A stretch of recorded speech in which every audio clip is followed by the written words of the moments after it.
እንግዲህ ድሮ መንግስት የከተማ ሰዎች ስላልሆኑ ሊሆን ይችላል።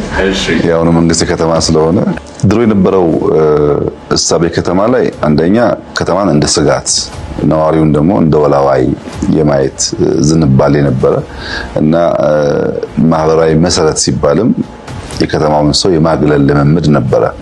ግን በሁሉም መስፈርት ትክክል አይደለም። አንደኛ ሀብት ያለው ከተማ ውስጥ ነው። አዲስ አበባን ብትወስድ የኢትዮጵያ ግማሹ ያክል ጂዲፒ ያለው አዲስ አበባ ነው። ግማሹ ሀብት ያለበትን ከተማ አያስፈልገኝም ብለህ ጥለህ ኢኮኖሚክ እድገት ታረጋግጥ አትችልም።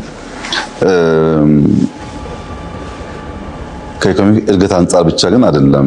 ከተማን የብልጽግና ሞተር የብልጽግና ኢንጂን አድርገህ መውሰድ ትችላለህ። ማደግ መለወጥ ስትፈልግ አንዱ እድገት የምታሳልጥበት ቦታ ከተማ ነው። ከተማ የአብሮነት ላቦራቶሪ ነው። አንተ ከአንዱ ሰፈር እኔ ከአንዱ ሰፈር ያኛው ከዛ ሰፈር መጥቶ በጋራ ለመኖር በተግባር የምንማማርበት ላቦራቶሪያችን ነው። እንደ ገጠሩ ቤተሰብ ተዋዋቂ ብቻ ሳይሆን የማይተዋወቁ ሰዎች በቋንቋ፣ በባህል፣ በሃይማኖት የማይግባቡ ሰዎች የሚኖሩበት ከባቢ ነው። እሱን መስራት ያኛውን ያቀለዋል ማለት ነው። ሶስተኛ የስልጣኔ መስታወት ነው። የአንድ ሀገር እድገት የአንድ ሀገር ስልጣኔ የሚለካው በከተሞች ነው።